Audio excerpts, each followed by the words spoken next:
જય હાટકેશ બધાને. આજે આપણે આગળ ત્રિશતીને વધારશું.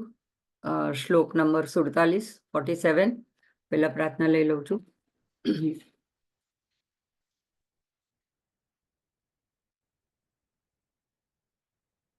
અતિમધુર ચાપહસ્તામ અપરિમિતામ મોદબાણ સૌભાગ્યામ અરુણામ અતિશય કરુણામ અભિનવ કુલ સુંદરીમ વંદે.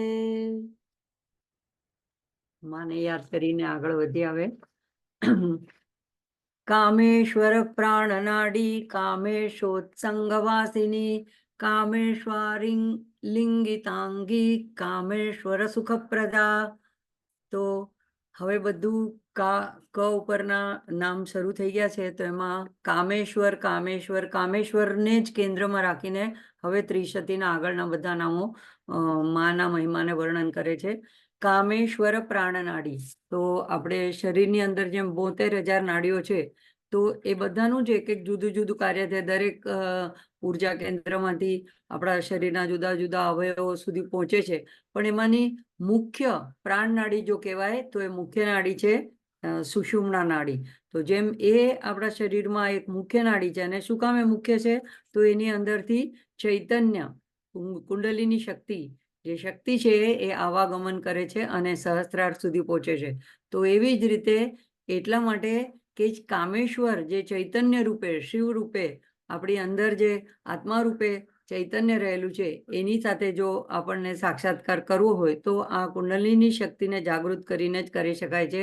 એટલા માટે એને કામેશ્વરની પ્રાણ નાડી કહેવાય છે. પ્રાણેશ્વરનો પ્રાણ, જાણે કે એને માટેની અતિશય મહત્વની એવી નાડી એ સ્વરૂપે માં રહેલી છે. એટલે કે કુંડલીની શક્તિ સુપ્ત રીતે આપણી અંદર કામેશ્વર પ્રાણ નાડી.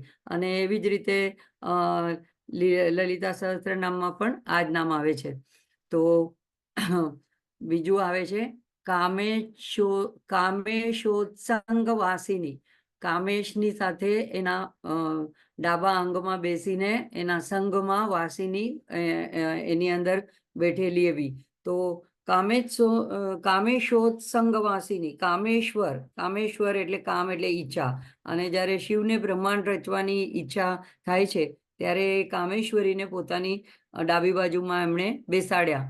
અને જ્યારે બંને શિવ શક્તિ એક સાથે હોય છે, એટલે આપણી અંદર પણ જ્યારે પ્રાણ શક્તિ હોય છે, આત્મા તો હોય છે, પણ પ્રાણ શક્તિ જ્યારે અંતિમ વખત આવે છે, ત્યારે સમય આવે ત્યારે શું કહે, પ્રાણ પંખેર ઉડી ગયું. એટલે કે પછી પ્રાણ શક્તિ આપણી અંદરથી બહાર વહી જાય છે અને એકવાર નેક્સ્ટ બ્રેથ આપણે લઈ નથી શકતા. તો જ્યાં સુધી શિવ અને શક્તિ એક સાથે જોડાયેલા હોય છે, એક સાથે હોય છે, ત્યાં સુધી ચૈતન્ય હોય છે, અસ્તિત્વ હોય છે.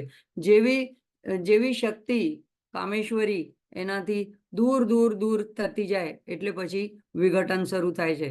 તો અહીંયા માનો એવો સૂર્જનનો એવો ભાવ અને આપણી અંદર નિરંતર જે ડાયનામિક એનર્જી, ગત્યાત્મક શક્તિ રૂપે જે રહેલી છે, કામેશ્વર એ સ્ટેટિક એનર્જી એટલે કે સ્થિતિ ઉર્જા રૂપે જે અવિકારી છે, જે કોઈ કાર્યમાં જે પોતે એમાં ડાયરેક્ટ ભાગ નથી લેતા, તો એમાં એવા કામેશ્વરની એની બાજુમાં બેઠેલી એવી વાસિની એના સંઘમાં બેઠેલી છે. કામેશ્વરા લિંગિતાંગી, કામેશ્વરને આલિંગન કરેલી છે, આલિંગન કરાયેલી. હવે આલિંગન એટલે સામાન્ય અર્થમાં આપણે જોઈએ તો એકબીજાને ભેટેલી, એકબીજાની સાથે આબદ્ધ થયેલી. પણ ગૂઢાર્થમાં જોઈએ તો એક પરસ્પર એ લોકોની નિર્ભરતા છે, પરસ્પરનો વિશ્વાસ છે. એવી રીતે એકબીજાની સાથે જોડાયેલા, લપેટાયેલા, આલિંગન કરાયેલા છે. તો જૂના મંદિરોના શિલ્પમાં પણ એવા શિલ્પ આપણને જોવા મળે છે. તો આ એકબીજા પ્રત્યેનો પ્રેમ દર્શાવે છે, એકબીજાના પ્રત્યેની નિર્ભરતા પણ દર્શાવે છે આ નામ કામેશ્વરા લિંગિતાંગી. કામેશ્વર સુખપ્રદા, કમેશ્વર છે, અહીંયા આ પ્રિન્ટિંગ મિસ્ટેક છે, કામેશ્વર સુખપ્રદા. તો કામેશ્વર એટલે કામેશ્વરે જ્યારે પોતાના બધા બધી જ જાતની શક્તિઓ એ જ્યારે પરાશક્તિને સ્થાનાંતરિત કરે છે, એટલે કે અર્પણ કરી દે છે, એનામાં બધી પોતાની શક્તિઓને ઉર્જાઓને આપી દે છે, ત્યારે પછી પોતે નિશ્ચિંત થઈને ધ્યાનમાં શાંતિથી આંખ બંધ કરીને ધ્યાન સ્થિતિમાં બેસી જાય છે, પછી એના પર કોઈ ભાર રહેતો નથી. તો એ રીતે એક અર્થમાં જે કામેશ્વરીય બધું કાર્ય બ્રહ્માંડના સર્જનનું બધા પ્રકારે પ્રબંધન કરવાનું કાર્ય પોતાના હાથમાં લઈ લીધું, એ રીતે પણ એને સુખ આપે છે. અને શિવજી આરામદાયક સ્થિતિમાં આનંદ બેઠા છે, અને માં એ આનંદનો સ્ત્રોત છે, આનંદદાયીની છે, આનંદ રૂપિણી છે, તો આનંદ પ્રદા છે. એટલા માટે પણ એ કામેશ્વરને પોતાના હોવાથી જ એ સુખપ્રદા આનંદ પ્રદા છે. તો કામેશ્વર સુખપ્રદા, કામેશ્વર પ્રણયિની, કામેશ્વર વિલાસિની, કામેશ્વર તપસિદ્ધિ, કામેશ્વર મનપ્રિયા. આ બધામાં વધારે મને ડીપ એવું કંઈ ચિંતન પ્રાપ્ત થયું નથી, પણ તમે જો વધારે પોતાનું ચિંતન કરશો તો આમાંથી અનેક અર્થ ઉદ્ઘાટિત થશે. હું પહેલા પણ મેં આપને કહ્યું એ પ્રમાણે કે મેન બ્લન્ડર નામનું જે સાઇટ છે એના ઉપર એક જ જગ્યાએ એના અર્થ બધા આપેલા છે, ત્યાંથી જ હું રેફર કરું છું. તો આ બધા શ્લોકમાં એક જ પ્રકારના અર્થ આપણને વારંવાર રિપીટ થતા હોય એવું લાગે. તો કામેશ્વર પ્રણયિની, કામેશ્વરની એ પ્રિયા છે, પ્રણયિની પ્રેમિકા છે. પ્રેમિકા એ એટલે અત્યંત જે પ્રિય વ્યક્તિ હોય એ એની પ્રેમિકા.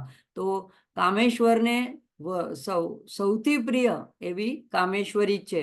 તો કામેશ્વર પ્રણયિની, અને પ્રણયની ક્રિયા એટલે એના પોતાના ભાવથી, પોતાના અસ્તિત્વથી કામેશ્વરને હંમેશા પ્રસન્ન અને પ્રફુલ્લિત કરે છે, એને આનંદમય રાખે છે. એવી આનંદની, શાંતિની, આરામની, એવી પ્રચુરતાની સ્થિતિ આપનારી જે છે એ એની કામેશ્વરની પ્રણયિની છે. કામેશ્વર વિલાસિની, કામેશ્વર વિલાસિની, તો એ જ કામેશ્વરની સખી બનીને, પ્રણયની બનીને એ લોકો બંને પરસ્પર એકબીજાની સાથે પ્રેમથી જોડાયેલા છે. એટલે શિવ પણ એમને પોતાની બધી શક્તિ સમર્પી દે છે, અને મા સામે એમને સ્વતંત્ર કરી દે છે કે પોતાનો બધો કાર્યબોજ એ પોતે સંભાળી લે છે. તો આ રીતે કામેશ્વરને પોતાના પ્રસન્નતા ભર્યા, પોતાના આનંદદાયક, પ્રફુલ્લિત એવા આનંદિત એવી ક્રીડાઓથી એને વિલાસિની એટલે એને આનંદિત કરનારી એવી કામેશ્વર વિલાસિની. કામેશ્વર તપસિદ્ધિ, કામેશ્વરે એમ એકબીજા માટે તપ કર્યું છે એવું અહીંયા પરસ્પર બતાડવામાં આવ્યું છે. કામેશ્વર એ જ્યારે શિવનું સર્વોચ્ચ સ્વરૂપ કામેશ્વર છે. આપણે શ્રીયંત્રમાં જોઈએ છે કામેશ્વર શિવ કામેશ્વરાંકસ્થા, એવી રીતે પરાભટ્ટારિકા, તો દેવી ખડગમાલા સ્તોત્રના પણ વિનિયોગમાં આ રીતે આવે છે. તો કામેશ્વર એ સર્વોચ્ચ સ્વરૂપ છે શિવજીનું. શ્રીયંત્રમાં જ્યાં બિંદુમાં કામેશ્વર કામેશ્વરીના રૂપમાં બંને અવિભાજ્ય રૂપે, ઐક્ય રૂપે રહેલા છે. અને પંચદશી એ પણ માનો વિગ્રહ છે, શ્રીયંત્ર એ પણ માનો વિગ્રહ છે, અને કામેશ્વર કામેશ્વરી એ મૂર્ત સ્વરૂપ એ પણ બંનેનું સંયુક્ત સ્વરૂપ છે. તો આ બધું એકબીજા પર પરસ્પર અવલંબી છે. તો એવી કામેશ્વરે જ્યારે બ્રહ્માંડનું સૃજન કરવાની ઈચ્છા કરી ત્યારે એમણે તપ કર્યું, અને તપથી એમને એટલી બધી શક્તિઓ, ઉર્જાનો એમનામાં પ્રગટ થઈ, તો એ જ પછી પરાશક્તિ રૂપે બહાર આવી. તો કામેશ્વરની તપસ્વિધિ શું છે? તો એને કામેશ્વરી રૂપે. અને પાર્વતીના અર્થમાં લઈએ તો પાર્વતીએ શિવજીને મેળવવા પણ એટલું બધું તપ કર્યું, કઠોર તપ કર્યું, તો એની તપસિદ્ધિ રૂપે એને કામેશ્વર પ્રાપ્ત થયા. તો કામેશ્વર તપસિદ્ધિ. અને કામેશ્વર મનપ્રિયા, તો કામેશ્વરના મનને એકદમ પ્રિય લાગે એવી, અને સામસામે એકબીજાને અતિશય પ્રિય એવા. તો કામેશ્વરની મનપ્રિયા, મનને પ્રિય લાગનારી એવી, મનમાં વ્યાપ્ત એવી. હવે આનો અર્થ એક છે કે આપણને કોઈ વસ્તુ પ્રિય લાગે તો એ આપણું મન એ વાતનો કબજો લઈ લે છે. આપણને મનમાંથી એ વાત ખસે જ નહીં. દાખલા તરીકે કોઈને કાંઈ વસ્તુ બજારમાંથી ગમી હોય તો આખો વખત એનો વિચાર મનમાં ઘેરાયેલો રહે, એનું ચિંતન થયા કરે. એમ કામેશ્વરના મનમાં સતત પરાશક્તિ કામેશ્વરી વ્યાપ્ત છે. અને એ જ રીતે જો સાધકના મનમાં એવી કામેશ્વરી વ્યાપ્ત રહે, એને એની અંદર હંમેશા કામેશ્વરીનું એટલે કે માનું ચિંતન, પરાશક્તિનું ચિંતન ચાલ્યા કરે, તો એ કામેશ્વર સુધી પહોંચી શકે છે. માં એને શિવ જ્ઞાન પ્રદાયની થઈને શિવ સુધી લઈ જાય છે. તો એ રીતે કામેશ્વર મનપ્રિયા. આગળ આવે છે કામેશ્વર પ્રાણનાથા, કામેશ્વર વિમોહિની, કામેશ્વર બ્રહ્મ વિદ્યા, કામેશ્વર ગૃહેશ્વરી. તો કામેશ્વરની એ કામેશ્વર એમના પ્રાણનાથ છે. તો પ્રાણનાથ એટલે એમના જીવનના સ્વામી છે. શિવજી અને શિવજીના પ્રાણનું પ્રતિનિધિત્વ કોણ કરે છે? તો શક્તિ કરે છે. કારણ કે પ્રાણ નાડી રૂપે, સુષુમ્ના નાડી રૂપે આગળ આવ્યું શિવ કામેશ્વર પ્રાણ નાડી. તો એ બંને એક એની માં એની પ્રાણ નાડી છે, તો કામેશ્વર એમના પ્રાણનાથા છે. બંને પરસ્પર એકબીજા સાથે અભિન્ન છે, જોડાયેલા છે. કામેશ્વર વિમોહિની. હવે વિમોહિની એટલે ભ્રમિત કરનારી. તો કામેશ્વરને ભ્રમિત કરનારી એટલે કે આપણે એ અર્થમાં કે આપણી અંદર એક અંશ રૂપે, શિવના અંશ રૂપે આપણે એમ કહે છે કે જો સાધના કરે તો નરનો નારાયણ થાય, જીવનો શિવ થાય.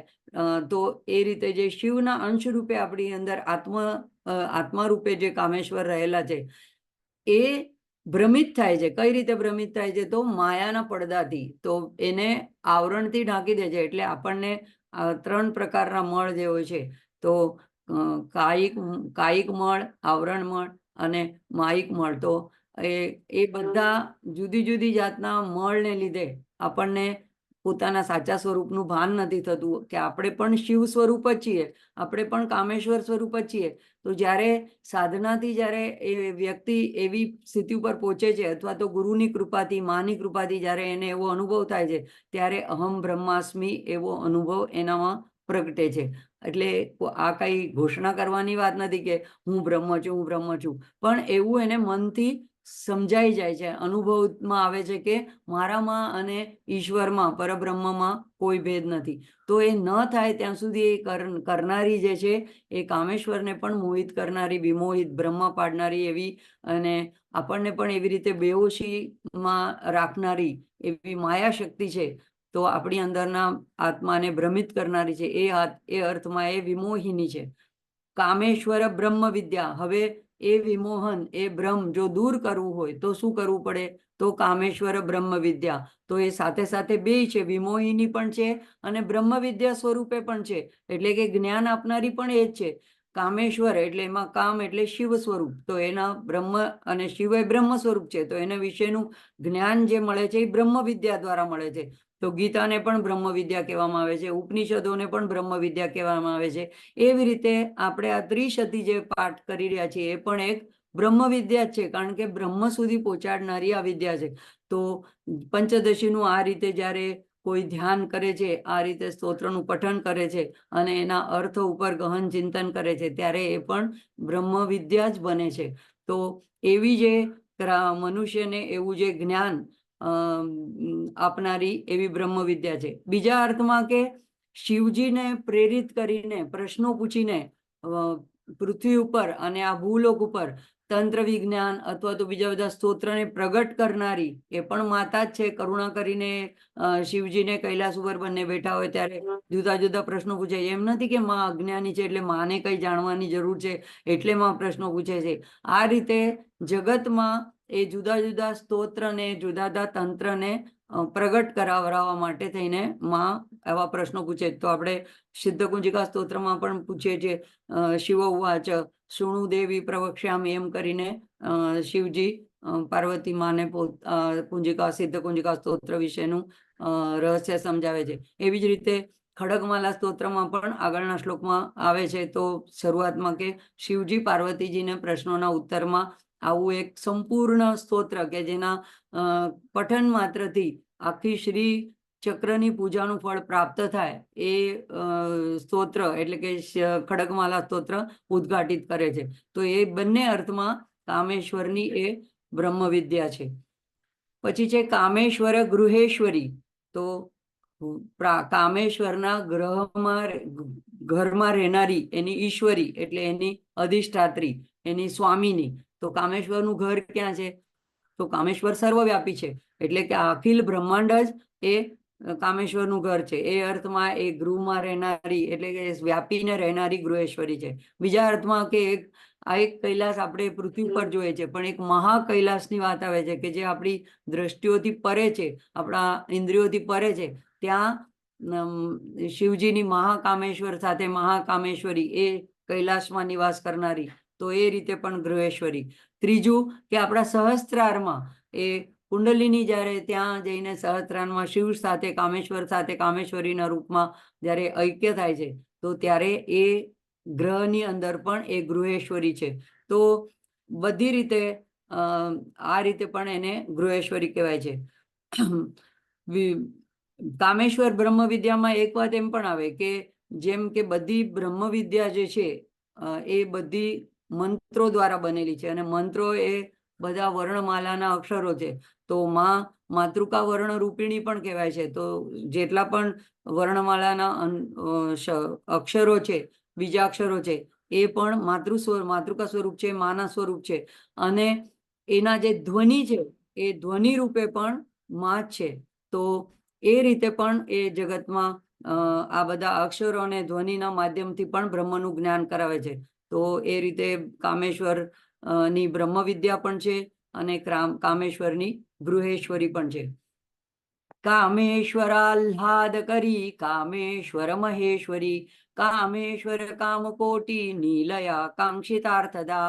તો કામેશ્વરને આહ્લાદ કરી, આહ્લાદ આપનારી. આહ્લાદ એટલે ખુશી, પ્રેમ, પ્રફુલ્લિતા, પ્રસન્નતા.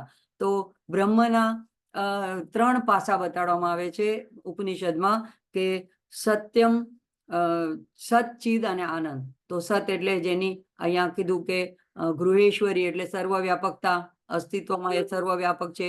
બ્રહ્મ વિદ્યામાં એનું જ્ઞાનની વાત આવી, તો સત અને ચિદની વાત આવી ગઈ ચૈતન્યની. તો હવે અહીંયા આવે છે આહ્લાદ કરી, એટલે બ્રહ્મનું જે ત્રીજું પાસું છે, તો એ કામેશ્વરની આહ્લાદકારી શક્તિ છે, એટલે કે આનંદ આપનારી.